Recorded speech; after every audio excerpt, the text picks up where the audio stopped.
Derek had just returned from work, parking his midnight blue Toyota Camry in front of his parents' small brick home on the south side of Chicago. Sweat still clung to his forehead after a long day at the warehouse, but he wore a satisfied smile. His car was his pride. He had worked overtime, saved every paycheck, and finally bought it last year. Inside, his mother, Lorraine, called him into the living room. His father, Charles, was seated on the worn-out couch, glasses hanging low on his nose. His younger sister, Shanice, sat in the corner scrolling her phone. "Derek," Lorraine began softly, "we need to talk. Your sister's about to start her nursing program downtown. She'll need reliable transportation." Derek frowned. "Okay, so what are y'all saying?" Charles cleared his throat. "We want you to leave your car for Shanice." Derek blinked, stunned. "My car? The one I worked day and night for?" Shanice rolled her eyes. "I can't be taking buses all the way across the city, Derek. You know how dangerous that is. Be real." Derek's voice rose. "And what about me? I work 12-hour shifts. You expect me to walk?" Lorraine placed a hand on his arm. "You're strong. You can manage. But Shanice is still young. She needs this more than you." Derek pulled back, hurt flooding his chest. The air in the room thickened with tension, the kind only family could create. The next morning, Derek stared at his car keys on the table. His friends always said his Camry wasn't a luxury ride, but to him it represented independence. At breakfast, Shanice walked in wearing her new scrubs. "So, when do you think I can start driving it?"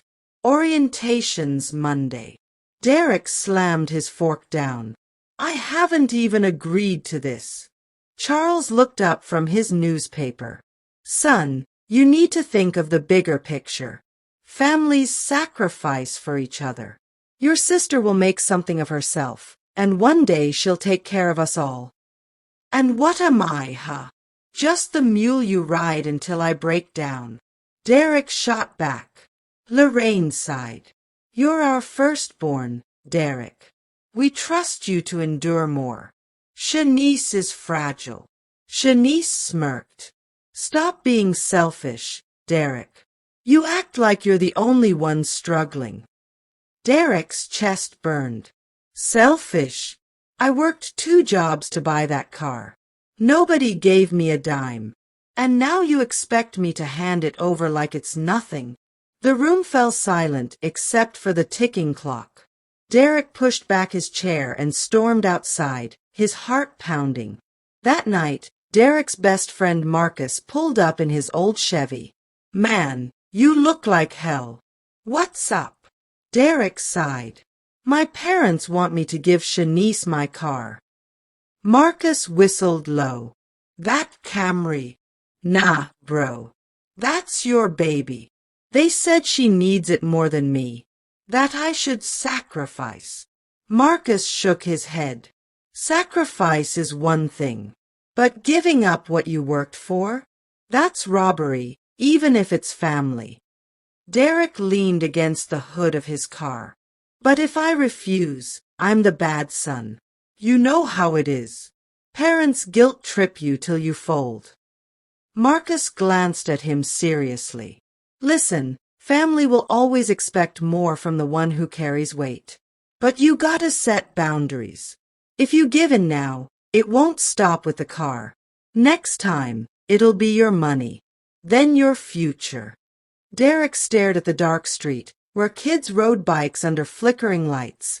He knew Marcus was right, but guilt gnawed at him. The weekend crept in heavy with tension. Derek barely spoke to anyone in the house, and when he did, his words came clipped, short, like a man saving his breath for war. His father noticed. "Derek," Charles said one Saturday morning, "come with me to the garage."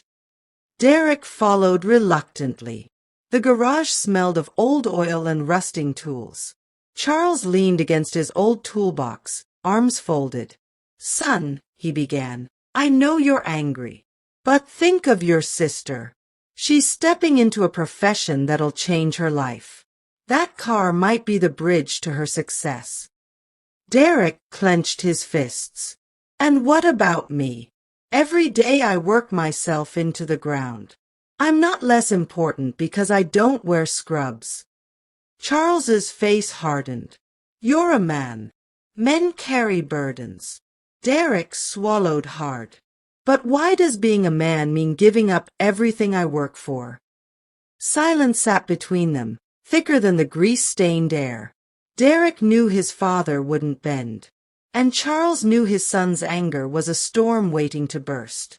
By Sunday afternoon, Shanice acted as if the decision had already been made. She walked past Derek jingling her mother's spare car keys, testing them in her hand. You can't even drive, Shanice, Derek snapped. I'll learn, she said coolly. Besides, I already told my friends I'll be driving to class Monday. Don't embarrass me. Derek's blood boiled. You what? You planned this behind my back. Shanice shrugged. You don't get it, Derek. This isn't about you. It's about family investing in the one who can go further. You're stuck in that warehouse forever. I'm going to be a nurse. Derek's heart dropped like a stone. Her words pierced deeper than any demand his parents had made. To them, maybe his hard work wasn't success. Maybe he really was just stuck. But deep inside, he knew the truth. He was building his life step by step, and no one had the right to strip that from him. That night, Derek overheard his parents talking in the kitchen. Their voices carried through the thin walls. Lorraine, he'll give in. He always does. Derek's heart is too soft. Charles, good. Shanice needs to be protected. He'll understand when he's older. Derek froze on the stairs. His chest tightened. Protected. Did they think he wasn't worth protecting? He clenched his jaw and whispered to himself, They don't see me. They only see what they want me to give. The next morning, Shanice strutted out with her backpack, expecting keys. Derek stood by the door, holding them tightly in his palm. Where are you going? He asked. To class. Don't start, Derek. He looked her dead in the eyes. This car isn't leaving with you. The house went still. Shanice's mouth fell open, and Lorraine's voice rose from the kitchen. Derek, don't you dare stand in your sister's way. But Derek didn't flinch. For the first time, he felt the ground beneath him belonged to him. The argument exploded like thunder. Lorraine rushed out, apron still on. Derek, you're being cruel. You want your sister to risk her life on those buses. She's grown. Derek snapped. She can figure it out, just like I did. Shanice crossed her arms. You're pathetic. Holding on to a car like it's gold. Derek laughed bitterly. It is gold, Shanice. Not because of money, but because I bled for it. I earned it when nobody believed I could. Charles stormed in, his voice booming. Enough. Derek, give her the car. That's final. Derek's heart raced. He tossed the keys onto the table, the clink loud as a gunshot.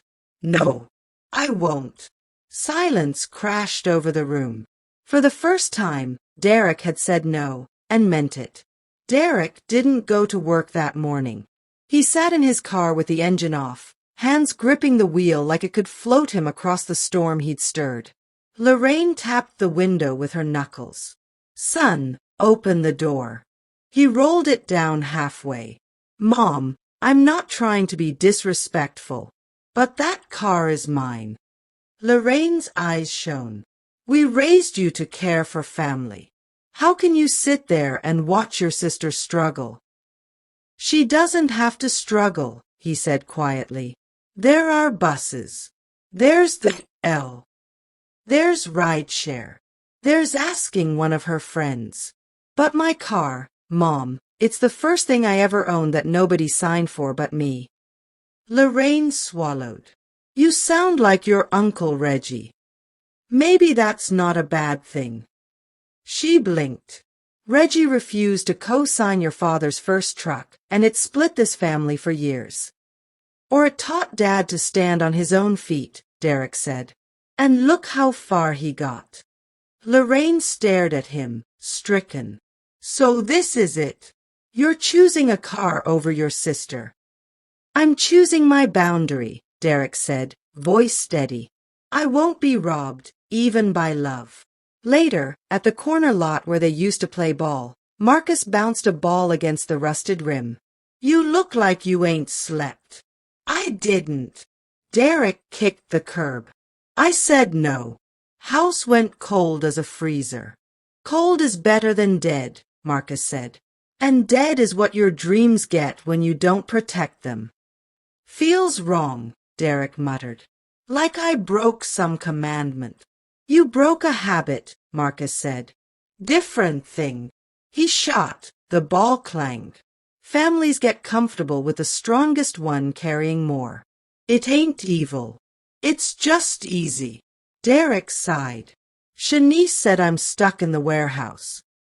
You stuck for now, Marcus said. Not forever. You planning to stay stuck? No. Then let the man you're becoming make this call. Not the boy who was scared of disappointing folks. Marcus clapped his shoulder. You ain't cruel because you keep what you earned. Monday came. Shanice, late for orientation, hovered by the door. So, you're just gonna watch me miss my first day? Derek grabbed his keys. Get in. Her mouth opened. Wait, seriously? I'm not giving you my car, he said, but I'll drive you today. And I'll show you routes you can use tomorrow. In the car, Shanice folded her arms. This is humiliating. Why? Derek asked. I've been the bus king since 16. I could write a travel guide. I'm not you, she snapped. No one asked you to be, he said, pulling onto 79th. Just be someone who respects other people's labor. He glanced at her. Including mine. She looked out the window and said nothing. They reached the nursing building. As she unbuckled, he added, and if you ever want help budgeting for a car, I'm here. With numbers. Not magic. Her jaw tightened. Thanks for the ride. You're welcome, he said gently. By lunchtime, the family group chat was on fire. Lorraine, your sister made it to orientation late because there's no car. Charles, we shouldn't be living like this. Family has one car just sitting idle during the day. Derek, it's not idle. I work swing shifts. Also, it's my car. Shanice, I looked stupid walking in late.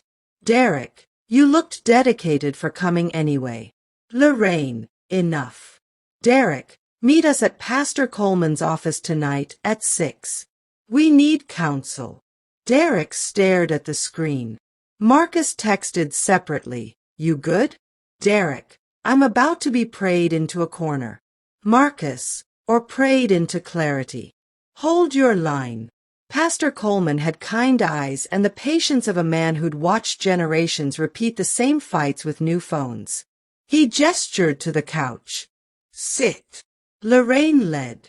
Pastor, Derek refuses to share his car with his sister starting a nursing program. Derek took a breath. I refuse to give it to her. I'm willing to help. Pastor nodded. Shanice, how far is your campus? 50 minutes by bus, she muttered. 2 transfers. Plenty of folks do that daily, Pastor said softly. Now, Charles Lorraine, may I ask something hard? He folded his hands. Do you see Derek as strong, or simply as a resource? Lorraine blinked. He is strong. Sometimes we reduce the strong to a wallet, a ride, a solution, Pastor said. Strength becomes servitude. It breeds resentment. He looked at Derek. Boundaries without bitterness. Honor without enabling. Can all of you try that? Charles shifted. What does that look like? Derek keeps his car, Pastor said. He commits to rides 2 mornings a week, for 1 month. The family helps Shanice build a plan, bus passes, ride-share pool on late nights, and if possible, saving toward her own vehicle. Everyone contributes. Shanice's eyes flared. I'm already juggling classes and clinicals. Then you'll juggle humility too, Pastor said warmly. It builds muscles you can't buy. Lorraine exhaled. I can live with that. Charles rubbed his jaw. 1 month. Then we revisit. Derek nodded slowly. I can do that. Shanice folded her arms. Fine. Pastor smiled. Let's pray not to win, but to understand. The next weeks turned into a choreography. Monday and Thursday mornings, Derek drove Shanice at dawn. On other days, she caught the 79 bus to the Red Line, headphones in, eyes open. She texted Derek when she arrived late. He texted back route tweaks. Derek, try the 24 to 35th. Cuts 1 transfer. Shanice, K. Derek, and don't K me. You alive? Shanice, I'm fine. Thanks. At home, Lorraine started packing Shanice's lunches to remove one stressor. Charles sold an old lawnmower on Facebook Marketplace and handed Shanice the cash. Bus pass, he said. Monthly. Shanice stared, surprised. Thanks, Dad. He cleared his throat. We're in this together. The house felt less icy, but a tender bruise remained where old patterns had been pressed too hard for too long. One rainy Friday, Derek's supervisor pulled him aside. You're clean and consistent. Ever thought about training for logistics coordinator? Derek blinked. Me? Yeah, you. We need people who care whether the pallet reaches where it's supposed to go. He slid a pamphlet over. Certification program. We'll reimburse half if you pass. Derek held the paper like a fragile bird. I'll think about it. He texted Marcus a picture. Bro. Marcus, look at God. Don't hesitate. Sign up. On the bus home, he'd left the car so Shanice could get back safely after a late lab. Derek stared at rain threading down the window. He saw himself differently, not stuck, but staging. It happened on a Tuesday night. Shanice texted SOS. Derek called immediately. Where are you? Red Line, 35th. Some guys got on, loud, drunk. I got off, but, her voice trembled. I'm walking fast. Streets empty. Stay on the phone. I'm 5 minutes out. He'd kept the car tonight, but he was close. He found her under a flickering streetlight, arms clutched around her backpack. He pulled up, door already unlocked. She slid in, breath shaking. Thank you, she whispered. He drove in silence for a minute before saying, I'm sorry that happened. She wiped her eyes. The bus and train aren't the devil. Most nights are fine. But tonight, she swallowed. I get why you love your car. It's not just wheels. It's safety, privacy, freedom. He glanced at her. Yeah. She stared at her hands. I said ugly things. About you being stuck. I'm sorry. His chest loosened. I forgive you. Will you help me save for one? She asked. For real. Like a plan. He smiled. I thought you'd never ask. Saturday morning, the kitchen table turned into a war room. Derek brought a notebook, calculator, and coffee. Lorraine brought pancakes. Charles brought skepticism that softened into interest. Okay, Derek said. Income, your campus job, Mom's small weekly boost, Dad's extra overtime when he can. Expenses, bus pass, phone, books, necessities. We cut takeout to twice a month. I'll teach you meal prep. Shanice nodded, eyes sharp. What's our target? $3, 500, he said. Reliable used sedan, 10-year-old Honda or Toyota.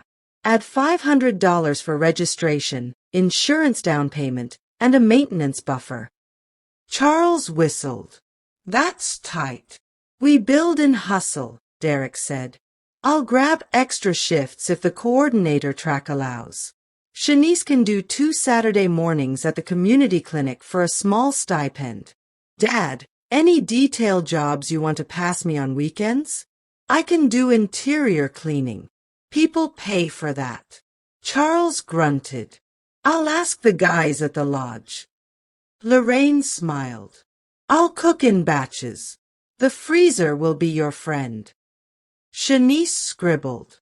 I'll sell my old dresses and shoes online. Derek grinned. Now we cooking.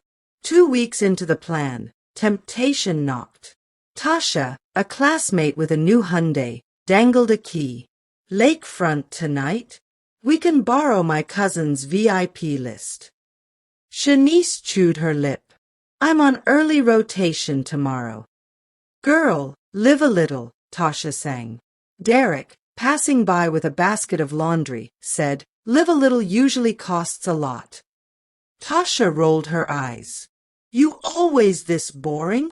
Only when people I love are close to the ledge, he said, smiling. Shanice hesitated, then shook her head. Rain check. I'm close to a goal. Tasha scoffed. He got you on a leash. Shanice squared her shoulders. Nah, he got me on a budget. After Tasha left, Shanice nudged Derek. Thanks. I wanted to go, but I want a car more. Delayed gratification, he said. Ugly cousin of freedom. She laughed. You're so dramatic. Life rarely respects spreadsheets. The Camry started making a grinding sound. The mechanic's verdict, brakes and rotors, $420. Derek sat on the curb outside the shop, head in his hands. Shanice sat beside him. You okay? I can pay it, he said. But it eats into the cushion. She opened her backpack, pulled out a wad of small bills and a couple of 20s. $1.38. Tips from the clinic's donation jar. I was saving it for my fund. Use it. He stared. That's your start. It's for our safety, she said. I'll rebuild. He took it slowly. Thank you. She shrugged, but her smile was small and proud. We're teammates now, remember? Word spread to Aunt Lila, family sage and stylist who ran a beauty shop out of her front room. She called them over and poured sweet tea heavy as summer.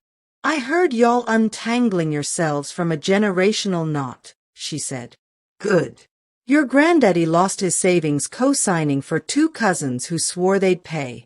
They ain't. He never recovered. He thought saying no would make him small. But in truth, saying no at the right time is how you stay big enough to bless people later. She turned to Shanice. Baby, you're learning to carry your own life. That's shine. Nobody can take it once you earn it. Shanice's eyes misted. Thank you, Auntie. Lila slid a small envelope across. I don't like cash gifts. Folks fight over them. But I wrote this months ago for your birthday and forgot to give it. Inside was a prepaid gas card and a handwritten note, for the day you're driving yourself to the life you prayed for. Lorraine squeezed Lila's hand. You always know how to add oil to water. A little wisdom, Lila said, and a little sweetness. Derek started the logistics course. Nights turned into ladders he could finally see. Pallets and routes became puzzles, not punishments. He filled a notebook with acronyms and ideas.